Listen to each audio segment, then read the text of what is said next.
नमस्कार. कोळीदचा आठवडा बाजार पुन्हा गजबजला. युवा नेतृत्व मोगेश पवारांनी केले व्यापाऱ्यांचे स्वागत.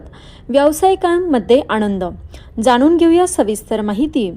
सन 1972 पासून पारंपरिक पद्धतीने भरला जाणारा कोळीदा तालुका शिरपूर येथील बुधवारचा आठवडे बाजार काही वर्षांपासून बंद होता. त्यामुळे गावातील बाजारपेठेत शुकशुकाट जाणवून येत होता. परंतु गावातील युवा नेतृत्व मोगेश पवार यांनी गावातील आठवडे बाजार पुन्हा सुरू करण्यासाठी प्रयत्न केलेत.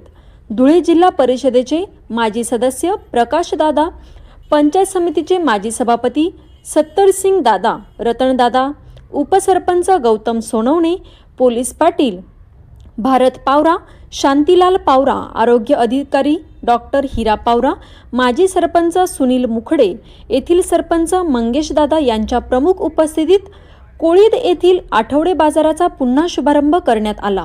यावेळी गावाला पुन्हा व्यापारी वैभव मिळून आल्याने स्थानिक व्यावसायिकांमध्ये उत्साहाचे वातावरण दिसून आले, तर ग्रामस्थांनी यावेळी आनंद व्यक्त केला. सदर आठवडे बाजारामुळे स्थानिक तरुणांना रोजगार उपलब्ध होऊन आर्थिक समृद्धी निर्माण होणार असल्याचे युवा नेतृत्व मोगेश पवार यांनी सांगितले.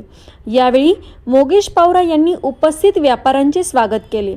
गावातील युवकांना व्यापारानिमित्त व्यवसायांची मोठी संधी निर्माण झाली असून आठवडे बाजारांमुळे गावात पुन्हा व्यापार वैभव प्राप्त झाल्याने ग्रामस्थांमध्ये उत्साहाचे वातावरण दिसून येत होते. संपादक योगेश पाटील, वंदे भारत न्यूज अपडेट, शिरपूर.